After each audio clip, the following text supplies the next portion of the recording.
Bienvenidos de nuevo a Negocios Televisión, bienvenidos al espacio de las noticias del día. Miramos a la actualidad, a las últimas horas, pendientes del terremoto en Nueva York, pendientes también del ultimátum de Biden a Israel, el inminente ataque por parte de Irán, todo apunta a un ataque en las próximas horas, pendientes también de la OTAN. Descartaba enviar tropas a Ucrania, estaban hablando también de la opción de ceder terreno ucraniano a cambio de la adhesión del país. Vamos a contarles enseguida qué piensa Rusia de todo esto, miraremos también a los nuevos anuncios, los nuevos avisos por parte de Ucrania, en un momento en el que además han vuelto a atacar la central nuclear de Zaporilla. Empezamos mirando a Nueva York, un terremoto de magnitud 4,8 ha sacudido este viernes Nueva York y Nueva Jersey, según los primeros datos aportados por el Servicio Geológico de Estados Unidos. La agencia encargada de la vigilancia sismológica anuncia que el temblor ha sido sentido en la ciudad y ha cogido por sorpresa a los residentes en un área que rara vez experimenta una actividad sísmica notable. El epicentro del terremoto ha estado cerca de la estación White House, Nueva Jersey, es lo que dijo el USGS. Por el momento no se ha informado de daños materiales. Una residente del distrito de Bronx, en Nueva York, dijo a Reuters que el terremoto se sintió como un estruendo violento que duró unos 30 segundos. Miramos ahora a Israel, les contamos las conclusiones internas del ejército israelí sobre el bombardeo aéreo que tuvo lugar el pasado martes, que mató a 7 cooperantes de la ONG del chef José Andrés de Gaulle. Central Kitchen revelan una cadena de graves errores y dejan sin respuestas algunos interrogantes. El informe que el teniente general Yoav Hareben ha presentado reitera la profunda pena por el incidente y a embajadores concluyendo que las tropas no identificaron los vehículos como asociados a la ONG. Todo esto pese a que llevaban el logo en la parte superior y que habían comunicado previamente al ejército su trayecto y horario usando el sistema de las Naciones Unidas. Miramos ahora a Gaza. El Gabinete de Seguridad de Israel aprobó la apertura del cruce fronterizo de Erez, en el norte de la Franja de Gaza, por primera vez desde que fuera dañado el 7 de octubre, es lo que está informando The Times of Israel. La medida se produjo tras una llamada telefónica el jueves, durante la cual el presidente de Estados Unidos, Joe Biden, instó al primer ministro israelí, Benjamin Netanyahu, a tomar medidas concretas para abordar los daños civiles, el sufrimiento humanitario y la seguridad de los trabajadores humanitarios. El país también abrirá temporalmente el puerto de Asdod para la entrega de ayuda en un intento por mejorar la situación humanitaria en Gaza, según está anunciando la oficina del primer ministro. Además, Israel va a aumentar la cantidad de ayuda que llega desde Jordania a través del cruce de Kerem Shalom. Apuntan a que el aumento de la ayuda va a abrir el cruce fronterizo por primera vez desde el 7 de octubre, evitando, dicen, una crisis humanitaria, y que es fundamental para garantizar la continuación de los combates y lograr los objetivos de la guerra, según afirmaba la propia oficina del primer ministro israelí. Hablamos ahora del secretario de Estados Unidos, Antony Blinken, ha celebrado este viernes la decisión de Israel de abrir el paso fronterizo de Erez, así como el puerto de Asdod, que permitirá la entrada de un mayor volumen de ayuda humanitaria a la Franja de Gaza. Decía que estos son avances positivos, pero que la verdadera prueba son los resultados, dice Blinken. Esto es lo que esperamos ver en los próximos días y semanas. Escuchamos. We welcome the steps that have been announced by Israel, opening Erez as a new crossing point, having shipments go directly from the Ashdod port, maximizing the route from Jordan. These are positive developments, but the real test is results, and that's what we're looking to see in the coming days and in the coming weeks. Is the aid effectively reaching people who need it throughout Gaza? Are the bottlenecks and other delays at crossings being resolved? Ha destacado Blinken una vez más que Washington quiere ver una investigación independiente, exhaustiva y plenamente publicitada, aparte de una rendición de cuentas por parte de Israel. El secretario general de las Naciones Unidas, Antonio Guterres, ha expresado este viernes su profunda preocupación por los recientes informes que indican el uso de inteligencia artificial por parte del ejército israelí, con el fin de ayudar a identificar objetivos de bombardeo en Gaza. Decía Guterres, la inteligencia artificial no debería contribuir a la guerra, es lo que apuntaba precisamente antes de cumplirse 6 meses desde el comienzo del conflicto el pasado 7 de octubre. Dice Guterres que la campaña militar israelí ha traído muerte y destrucción implacable a los palestinos en Gaza, subrayando que un gran convoy de camiones que transportan ayuda humanitaria esencial a Gaza sigue estancado en los cruces fronterizos. Subraya el castigo colectivo del pueblo palestino. Dice Guterres que no se puede justificar. Miramos ahora a Irán. El comandante en jefe de la Guardia Revolucionaria de Irán, el general Hossein Salami, ha afirmado este viernes que Israel será enterrada en Gaza en medio de las tensiones por la muerte de 7 miembros de ese cuerpo militar de élite en Damasco por un bombardeo israelí. Dice Irán que el mensaje de la resistencia es que van a enterrar al régimen sionista en Gaza.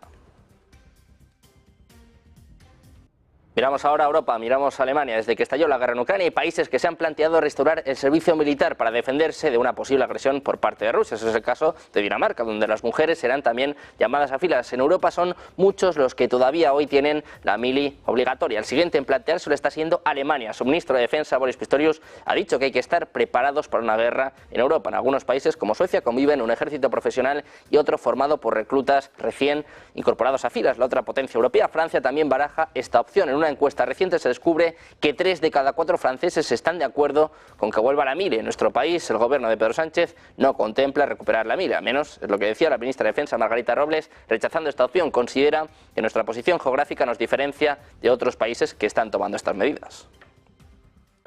Miramos ahora a la OTAN. Dice Stoltenberg que la idea de formar un ejército europeo unificado no está sobre la mesa, ya que la alianza satisface las necesidades de seguridad de Europa. Es lo que ha dicho a Bild el secretario general de la OTAN, Jens Stoltenberg. Descarta la opción de un ejército europeo combinado. Decía, tenemos la OTAN y la OTAN es la piedra angular de la seguridad europea. Ha protegido a todos los aliados europeos durante 75 años. No creo en América del Norte ni en Europa sola, creo en todos ellos juntos. Es lo que apuntaba cuando se le preguntó sobre la idea de un ejército europeo combinado. Dice que la Unión Europea tiene la OTAN y que los aliados europeos tienen a la OTAN. Dice que la OTAN es la organización que garantiza la seguridad de todos en Europa. Dice que no es necesario un ejército combinado, una opción que existe desde hace al menos una década. Además, pasó a primer plano durante la presidencia de Donald Trump, que dejó claro que su país ya no estaba dispuesto a proporcionar un paraguas de defensa para Europa dentro de la OTAN. Miramos ahora a New York Times. Ha señalado que la OTAN no estaba dispuesta a aceptar un nuevo miembro que le involucraría en la guerra terrestre más grande de Europa desde 1945 a través del Pacto de Seguridad Colectiva de la Alianza. Estados Unidos y Alemania siguen oponiéndose a invitar a Ucrania a unirse a la OTAN en la cumbre de Washington, tal y como hicieron en la cumbre del año pasado en Vilnius. New York Times señala que incluso querían que el tema fuera eliminado de la agenda en julio, a pesar de que el invierno pasado se aprobó un proceso similar para la membresía de Ucrania en la Unión Europea. Los principales esfuerzos ahora apuntan a definir claramente las condiciones que Ucrania debe cumplir para iniciar las negociaciones con la OTAN, un proceso que todavía no se ha avanzado. Hablamos del secretario de Estado estadounidense, Antony Blinken, ha indicado este viernes que el fondo de 10.000 millones de euros en 5 años que estudian crear, en este caso para ayudar a Ucrania, permitirá que mantenerse firme militar, económica y democráticamente. El jefe de la diplomacia de Estados Unidos ha afirmado también que es una buena medida porque está bien tener una fuente de financiación sostenida, dividida entre tantos países a lo largo del tiempo.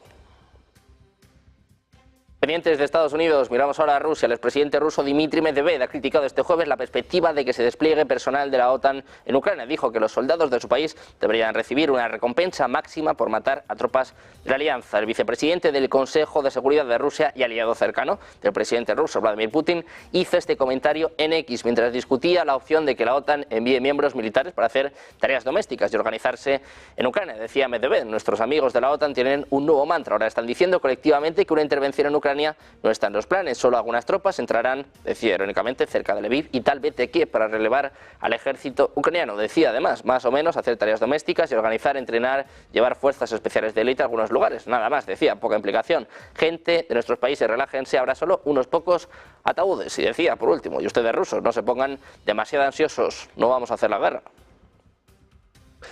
Miramos ahora a la dirección rusa de la central nuclear de Zaporilla, en Ucrania. Ha dicho este viernes que drones ucranianos volaron al área de la planta en medio de un aumento más amplio de la actividad de drones cerca de la planta. Las autoridades dijeron que se registraron drones en las cercanías del puerto de carga y de la estación de nitrógeno y oxígeno número 2. Los funcionarios de la planta dijeron que no hubo daños a la infraestructura crítica ni interrupciones en el funcionamiento de la instalación. También reiteraron que el bombardeo tanto de la estación como de su infraestructura es inaceptable y que puede tener consecuencias nefastas a nivel mundial. Hablamos ahora de Rusia. Está siendo abandonada por sus aliados clave en medio de sanciones cada vez más estrictas impuestas por Estados Unidos en respuesta a la guerra en Ucrania. Las recientes medidas adoptadas por varios antiguos aliados del presidente ruso Vladimir Putin, entre ellos, por ejemplo, China, Turquía, Emiratos Árabes Unidos y la India, sugieren que se están volviendo más cautelosos ante las sanciones secundarias de Estados Unidos. Varios grandes bancos de China han dejado de aceptar pagos de instituciones financieras rusas sancionadas y los bancos de Armenia y Kirguistán ya no aceptan tarjetas que utilizan el sistema de pago ruso MIR, la alternativa de Moscú a Visa y Mastercard, después de suspender sus operaciones en el país por la guerra en Ucrania. Se informa de que India, que alguna vez fue uno de los principales compradores de petróleo ruso, ha dejado de pagar el petróleo crudo ruso de primera calidad. Mientras tanto, las empresas petroleras rusas se enfrentan a atrasos de varios meses en el pago de crudo y el combustible, ya que los bancos aliados de China, Turquía y los Emiratos Árabes Unidos temen represalias de Estados Unidos, según informaba Reuters en las últimas horas. Vamos ahora de Ucrania. El portavoz de la presidencia ucraniana, Andrei Yermak, ha aventurado que el presidente ruso Vladimir Putin podría lanzar una nueva contraofensiva para finales de mayo o principios de junio, por lo que ha insistido en que se cierren cuanto antes los acuerdos para recibir nuevos sistemas de defensa aérea. Decía, sabemos que Putin está preparando una nueva ola de movilización y calculamos que nuevas operaciones en contraofensiva rusas podrían comenzar a finales de mayo o principios de junio. Tenemos que estar preparados para ellos, lo que ha dicho en una entrevista para el medio estadounidense Político, según recoge Europa Press. En ese sentido, sostiene que los ataques de Rusia están siendo lanzados sobre el territorio ucraniano en las últimas 3 semanas y que son parte de un plan para prepararse de cara a una mayor ofensiva que podría tener como principal la ciudad de Yarkov, la segunda más grande y principal foco de los ataques de Moscú durante las últimas semanas. Hablamos ahora del ministro de Asuntos Exteriores de Noruega. Dice que todos deberíamos ser honestos y decir que no se hace, que nadie hace lo suficiente por Ucrania. Decía lo siguiente: creo que todos estamos de acuerdo en que se debe ayudar a Ucrania y alcanzar la victoria y que el apoyo estará ahí mientras sea necesario para lograr la victoria. Entonces dice, no creo que sean dos cosas diferentes, pero lo que sí entiendo, y creo que todos lo entendemos, es que visto desde Ucrania hay muchas buenas palabras, pero no suficiente apoyo real. Noruega es sincera, dice, actualmente no tenemos planes de enviar tropas, no creo que muchos países lo hayan hecho, pero esto sí, siguiendo la línea de Macron, dice, por otro lado, a muy largo plazo no creo que debamos descartar nada en principio, siguiendo las palabras del presidente francés. Hablamos ahora del gobierno noruego, anunciado este viernes en un comunicado que proponía al Parlamento que el gasto en defensa se incremente en 600.000 millones de coronas, unos 60.000 millones de dólares durante el siguiente periodo de 12 años. El gobierno ha calificado esto como un impulso histórico para el ejército del país, añadiendo que se fortalecerán todas las ramas de las Fuerzas Armadas noruegas. Precisó que el foco principal estará en mejorar la estructura actual, invertir en las personas y mejorar la armada y los sistemas de defensa aérea. Dicen que proporcionar seguridad al pueblo de Noruega es la tarea más fundamental del gobierno. A medida que su entorno de seguridad se está deteriorando, dice, debemos gastar más y prestar más atención a la defensa y la preparación, es lo que comentaba el primer ministro de Noruega, Jonas Støre. Miramos ahora a Argentina. La Policía Federal Argentina ha detenido a un individuo de 29 años que intentó entrar en la Casa Rosada, en la sede del gobierno argentino, armado con un machete y con otros objetos punzantes. Los acontecimientos ocurrieron este jueves, eso de las 3:45 hora argentina, cuando el individuo intentó la entrada al edificio gubernamental, aprovechando el ingreso de un funcionario. La rápida intervención de la oficial de la PFA fue clave para evitar una potencial tragedia. Al notar el arma en la mochila del individuo, actuó con valentía para neutralizarlo, impidiendo así su avance hacia el interior de la Casa Rosada. Sin embargo, la situación se tornó mucho más alarmante cuando el detenido comenzó a proferir amenazas de cometer un atentado. Además del machete, se encontraron discos oxidados utilizados para cortar metal y madera. Terminamos mirando a Guyana. Su gobierno ha advertido a Venezuela de que no tolerará la anexión, toma, ocupación de ninguna parte de su territorio soberano, después de que el presidente venezolano Nicolás Maduro promulgara la ley para la creación de un nuevo estado del Esequibo, el territorio en disputa y zona rica en minerales y yacimientos petroleros. Decía que este intento de Venezuela de anexionarse más de 2/3 del territorio soberano de Guyana y convertirlo en parte de Venezuela es una violación flagrante de los principios más fundamentales del derecho internacional, consagrados en la Carta de las Naciones Unidas, la Carta de la Organización de Estados Americanos y el derecho internacional consuetudinario. Es lo que reza un comunicado del Ministerio de Exteriores, agregado que esta promulgación también contradice la letra y el espíritu de la Declaración Conjunta de Argel para el diálogo y la paz entre ambos países, acordada en diciembre de 2023 en San Vicente y las Granadinas. Pendientes de más noticias, de más actualidad, más últimas horas. Una pausa, unos minutos y seguimos con la mejor información en Negocios Televisión.